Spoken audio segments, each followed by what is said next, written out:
How does bonus accelerated depreciation work when it comes to commercial real estate?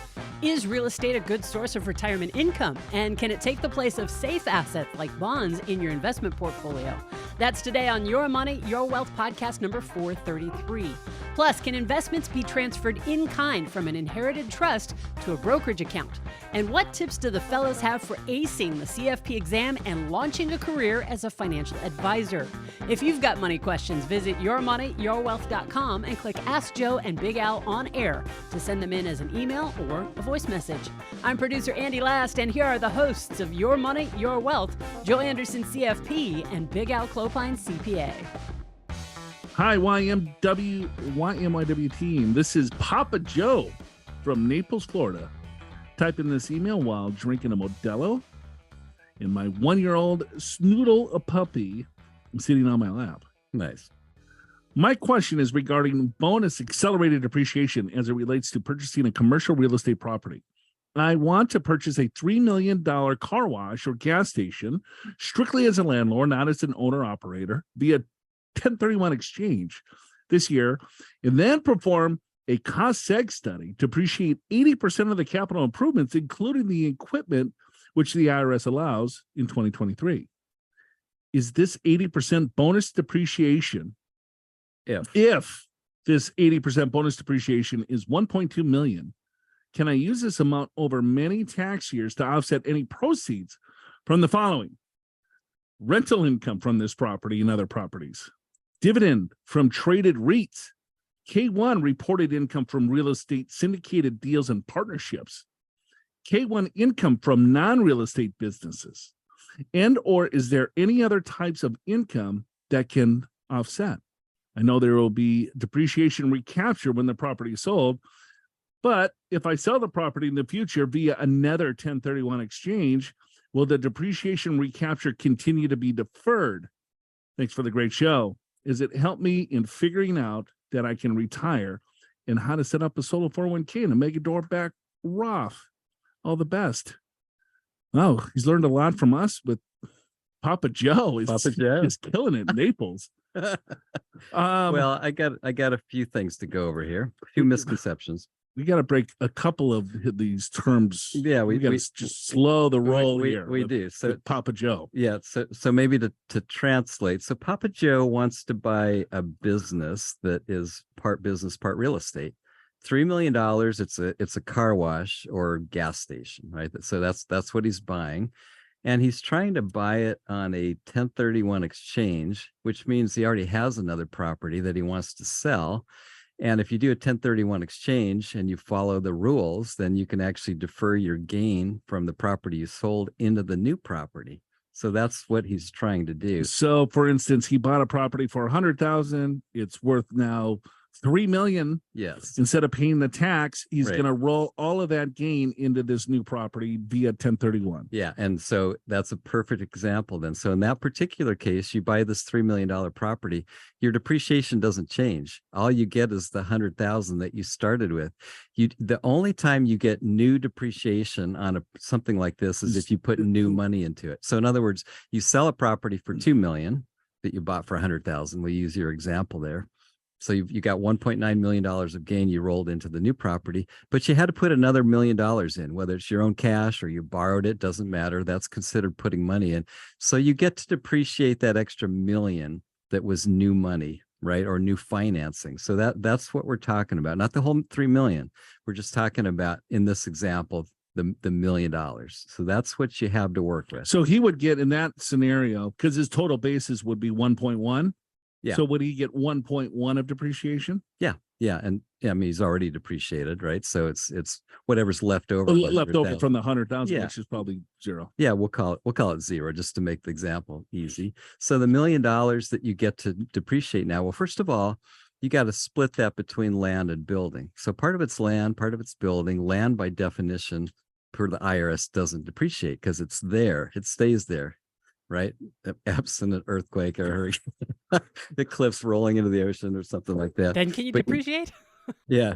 Now you can depreciate your building. Now, commercial property, you depreciate over 39 and a half years. So that $1 million let's just say 70% of it is building. So that's 70% of that. You divide by 39.5 years. That's how much you get to depreciate each year. That's the calculation. Now, if you do a cost segregation study where you pay an engineering firm to come in and analyze what you really bought, fixtures and you'll do better because you bought carpeting. You bought in this particular case, it's a car wash or gas station. So you got pumps, you got all kinds of hoses. That's soap. Lots of soap, right? So the personal property you get to depreciate over 5 years, and land improvements over 15 years. Certain property like furniture over 7 years. So if you can segregate what you really bought, it's not $700,000 of land. It's maybe $550,000 of land and $150,000 of other stuff. Then you can take extra depreciation on that part. So let's call that part $150,000. Okay.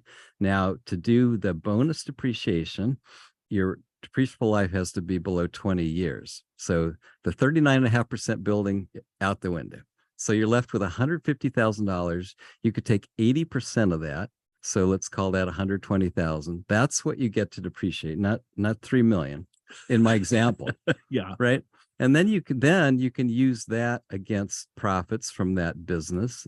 But then you got to look into, is this a passive business? Is this an active business? And the rules are completely different.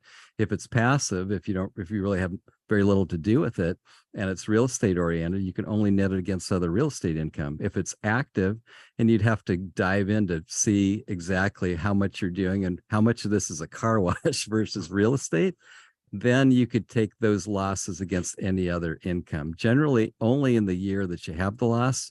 But if you create so many losses that you can't use them all in your current year, then you get a net operating loss carry forward that you can do for 20 years in the future. Papa Joe, it's Big Al for you. Hopefully that helped. You got gentlemen and gentle lady. I have some questions about the role of real estate in a retirement portfolio. My wife and I live in Waco, Texas, and we recently got a new grandbaby in Kentucky.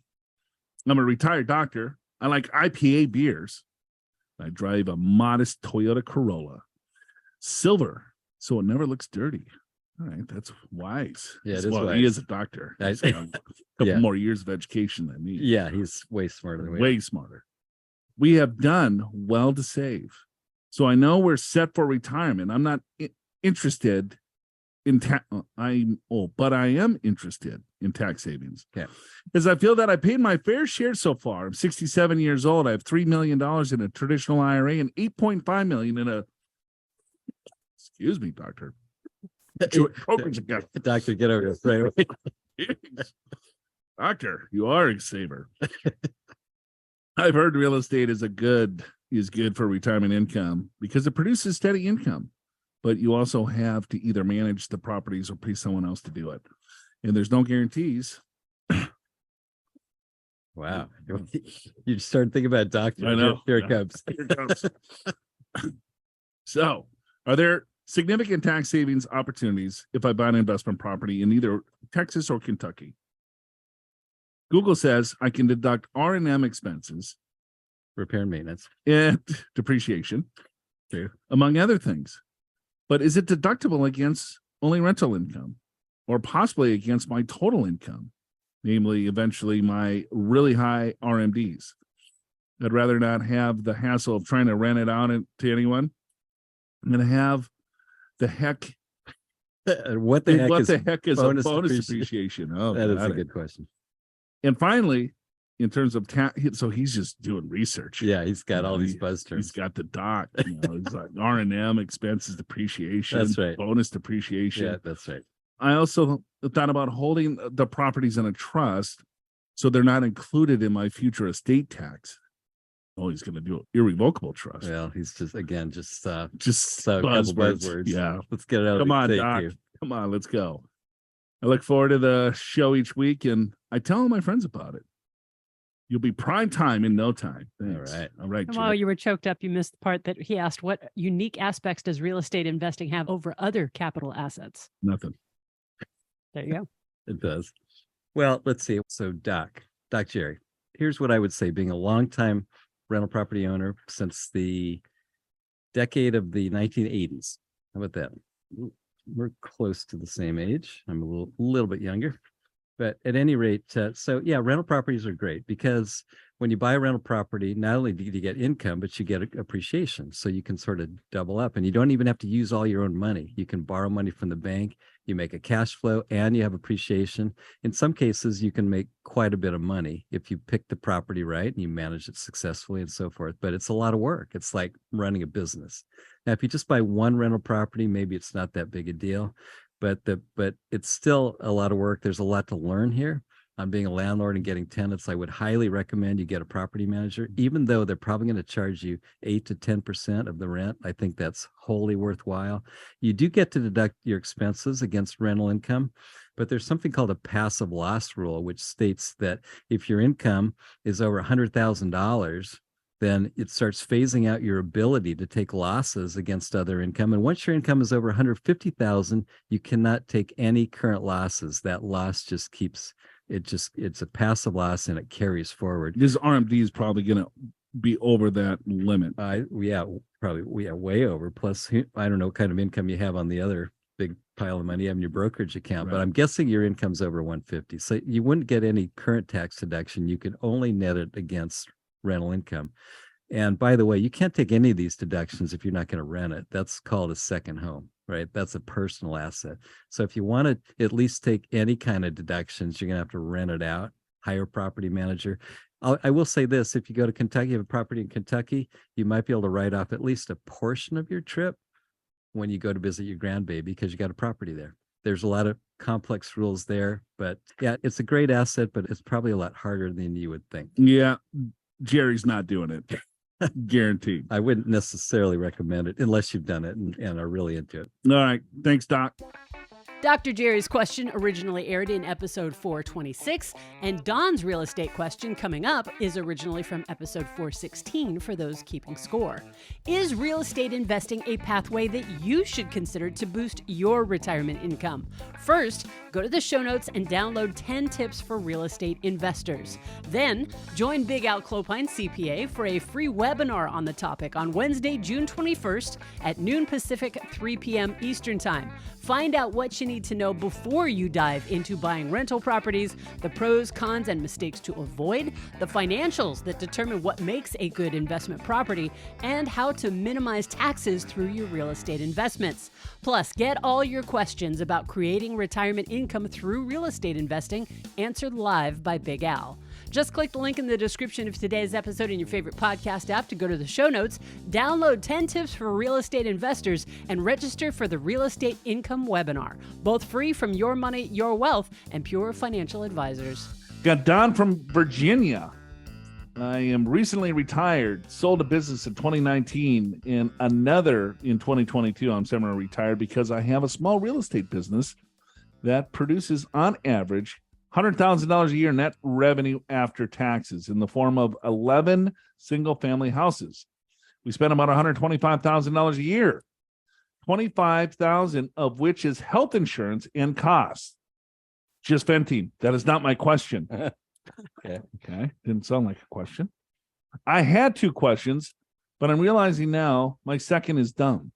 Oh, and there's only one question here. First one. In addition to my rental properties, I have more money in real estate in form of QOZs. Oh, qualified opportunity zones. Yeah. QOZs. He's fancy. Yeah, right. A Vanguard REIT index in my IRAs, my personal house, and a little in a private REIT. Okay. Overall, my asset allocation is approximately 46% equities, 46% real estate, and 8% bonds. The equities are BRKB. What's that, Berkshire? Some large cap individual stocks and broad market Vanguard ETFs. Obviously, I am low on bonds and high on real estate. But what would you all say about real estate? Is that an okay substitute for bonds? Reallocating would be a slow process. Selling properties. Best dog in the world, 11-year-old three-legged mutt, Tacoma. No alcohol in a long time, sadly. Okay, Don from Virginia, thanks for the question. So he's got a ton of real estate. Yep. And he's like, man, if I'm going to sell this real estate and allocate it to bonds, that's going to take me forever. Yeah, super expensive too with taxes. He's got 11 single family homes, so he is loaded up on real estate. Yeah. He spends $125,000 a year. The real estate is giving him $100,000 a year. I have no idea how much money he has in the other portion of his portfolio. Doesn't say that. I guess so. With what we know, I would say, well, first of all, I don't think real estate's a great substitute for bonds, because with bonds you can sell and get cash the next day. Real estate you cannot. It's very illiquid. Illiquid. Now you do get similar income. Maybe you get a little bit better income on real estate, depending upon where you're located in the country. Maybe, but maybe the income is somewhat similar, but the liquidity is not. So I don't really think it's a substitute for bonds. However, you know what? I don't really know what your other assets are. And with 11 single family homes, I'm hoping you've got a pretty good chunk of cash just for maintenance, for maintenance, for market crashes, for loss of tenants, for new vacancies, blah, blah, blah. I've lived all that, and it can be tricky. I think if you got plenty of cash for your rental properties and you're basically almost covering your expenses from the rentals, I wouldn't worry too much about it, but we don't really have enough information. I wouldn't sell real estate to get bonds. If you feel like you want a little bit more safety and have a little bit more fixed income in bonds, you could sell some of your equities maybe, but I don't know. I mean, based upon what little we know about you, it seems like you got it pretty dialed in. Yeah. I mean, he's covering his fixings. Yeah, that's the main thing. Right. And then do you have enough cushion? Do you have enough cash? Do you have enough reserves? Yeah. Just in case something happened, and just as El said. See, here's what can happen. So we have another great recession. Properties go down in value. People are losing their jobs. They can't afford to pay the rent. So now you're not getting 100,000 a year. Now you're getting 20,000 or zero or negative 10,000, whatever the number is. And now at the same time, your stocks are down, but now you got to pay your bills, right? So just be aware that's what you have to think about here. All right. Great question, Don. George? Yeah, let's go to George.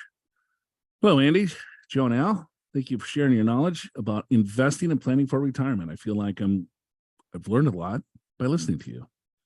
I'm focused on saving for retirement. Playing catch up after life put me back to zero 8 years ago. I'm now 60, single, have 200,000 in total investments. 60-40 split, with 50K in brokerage, 50K in Roth, and $100,000 in my workplace tax advantage retirement plan. I earn $55,000 a year and plan to work 2 to 5 more years. I save $20,000 a year. He makes 55, Al. That's good. If you could do that. It's a pretty good savings right there. Maybe that's net pay. I don't know how you do it after taxes. Yeah. Well, it's all pre-tax. Yeah. So good for you. I will have a school system pension of $2,000 per month at retirement at 62, and it'll grow a little if I work a little longer, and I'll take Social Security at 67, which is also about $2,000 a month. I stand to inherit $450,000 soon, 60K in inherited IRA, and the rest is in a trust. I will add the inherited IRA at my custodian, Fidelity, and maintain a 60-40 allocation of U.S. and international stocks with a small value tilt, bond funds, and a little real estate allotment. This guy sounds like a CFP. He does, yeah. He's got a little small value tilt. Right. And a little REIT allotment. Listen to our show, maybe. My question, though, it's about the trust investments, which are now a mix of mostly fixed income, 80%, a few individual stocks, and some expensive stock funds. I have no interest in staying with the bank investment arm, where the trust monies are now handled. And as I understand it, through some internet searches, I can move the investments in kind to my Fidelity brokerage account. Does that sound right?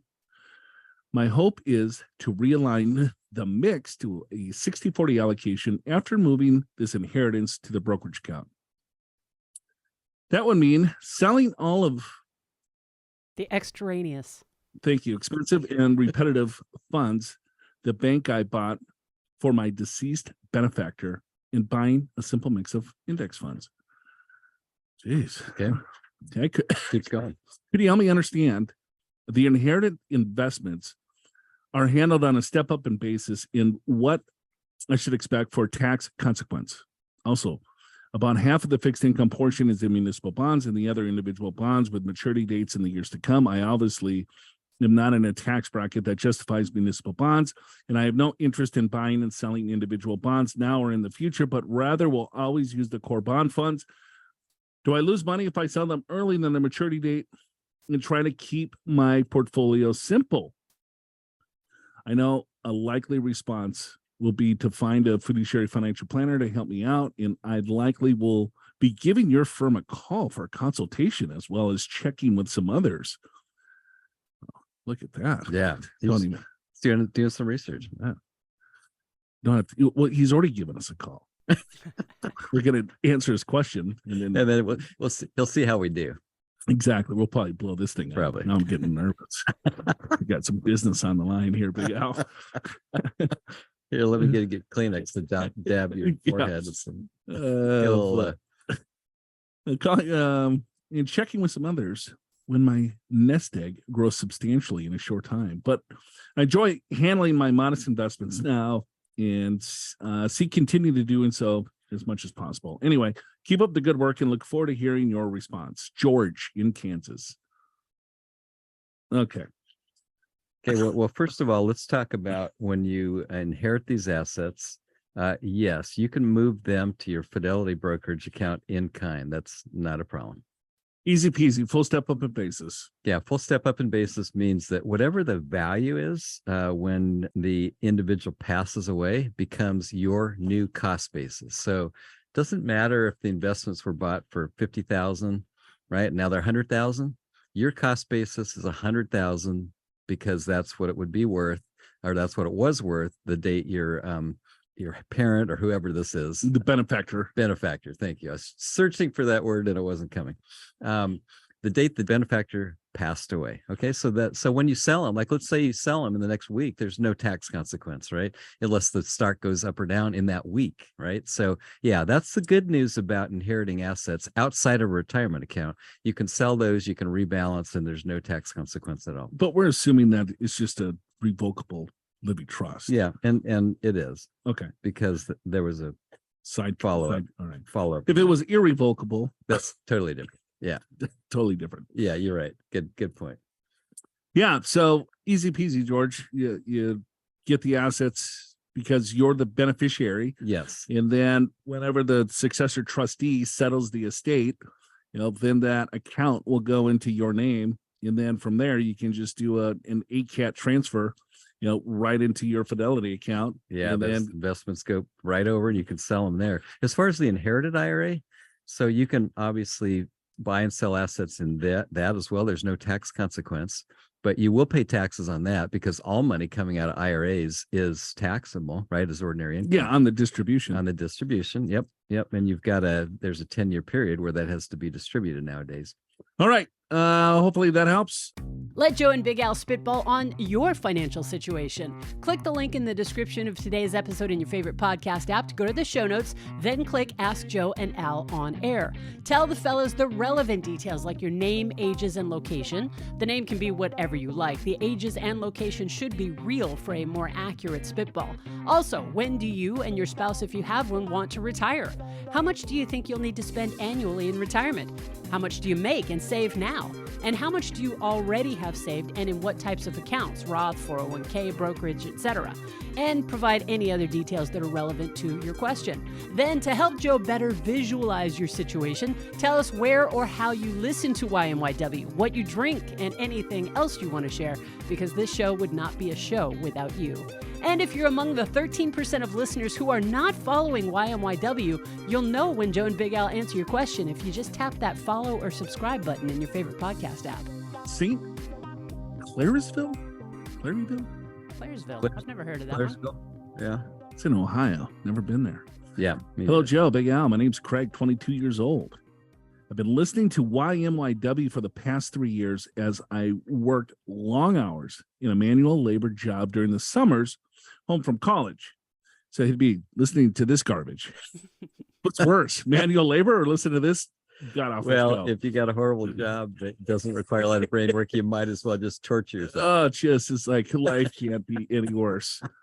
Well, see, the good point then is it's all up from there. Yeah, I got it. Let me get this financial stuff out of the way. I'll make a couple good decisions whenever. Because I don't want to, do this manual labor much longer. I learned a lot of information from that. I wanted to thank you. I graduated college in the beginning of May and now plan to pursue a career in financial planning. All right. As part of our school curriculum, I've already passed a CFP registered education program, and I plan on studying for the next 6 months to take the exam in November.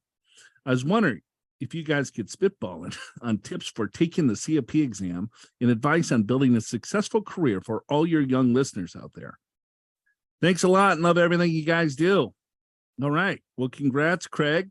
Yeah, and I think that's a good field to go into. I really do. It's tough. This field, it's like it's the best and it's the worst, to be honest with you. It's to be successful, it takes a lot, doesn't it? Well, you just got to be really careful because you got old school brokers, right?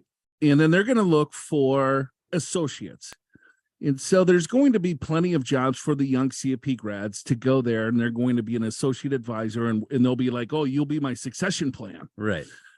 And then the young CFP will work there and they'll be like, okay, well, here, it's hard for me as a 22-year-old to go out and get clients. Right. And so if I work with a senior advisor or broker and work in their practice, I'm going to be successful going that route.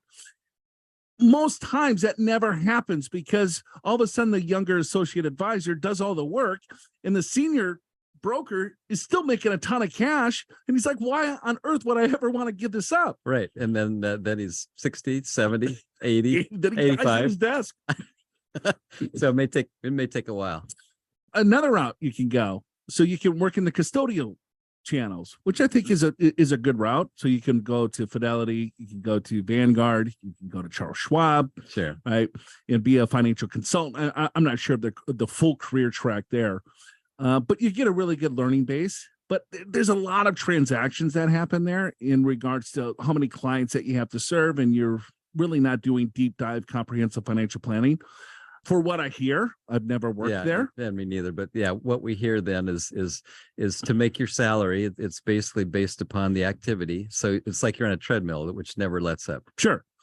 Or you could go independent, but at 22, that's tough. That's tough. Now I think you got to work for somebody to get some learning. You go to the big brokerage house, you can go to the Merrill, the banks, right? And then you can get on a team there. That's a tough gig That too. is tough. Even like credit unions, tough. Oh, yeah. It just sucks. It's terrible. So you're not. Are you telling him not to get into this business? No, you just got to do due diligence. I think the RIA space is a really up and coming space. And so if you can look at a fee only fiduciary advisor that they have dedicated financial planning teams that have a full career track, I think that's the direction that you might want to look into. In regards to the CFP, what I did to pass mine, I just took practice tests 1,000 times over because the questions are tricky as get out. Yeah, you have to know what they're asking. And I didn't do CFP. I did CPA. I took a review course that lasted like 4 months, and it was a godsend. It helped me pass the CPA exam. Yeah, I just took practice exam after practice. Then all the answers, if I wanted to make sure that A, B, C, D, or whatever that the multiple choice is, I knew which one was right and which one was wrong. Yeah, right. And because so they do try to trick you. Oh, they'll trick you because they're like, oh, well, two are so close. Right. But good luck. Let us know if you pass. And this is a great career, right? We help people constantly, help them avoid terrible financial mistakes. Yes. So I don't want to discourage anyone from going into this field, but you got to be careful of who, because things sound pretty good on the surface, and there's a ton of recruiters out there that like to get the young CFP grads to go in and, hey, call your friends and family, get the list of 1,000 people, start cold calling, cold knocking, and things like that. For the people that are successful, it's probably 2% that can do that, because you get your teeth kicked in 95% of the time. Unfortunately, I've marbles in my mouth. So I was Apparently, that's from those days. Yeah, so it helped me. I had thick skin and kind of a dumb brain. So, all right, we'll see you next week. Show's called Your Money, Your Wealth. Help new listeners find YMYW by leaving your honest reviews and ratings for Your Money, Your Wealth in Apple Podcasts and any other podcast app that accepts them. Your Money, Your Wealth is presented by Pure Financial Advisors. Click the Get an Assessment button in the podcast show notes at yourmoneyyourwealth.com or call 888-994-6257 to schedule a free financial assessment in person at one of our 7 offices around the country or online at a date and time convenient for you, no matter where you are. Chances are one of the experienced financial professionals at Pure will be able to identify strategies to help you create a more successful retirement. Pure Financial Advisors is a registered investment advisor. This show does not intend to provide personalized investment advice through this broadcast and does not represent that the securities or services discussed are suitable for any investor. Investors are advised not to rely on any information contained in the broadcast in the process of making a full and informed investment decision.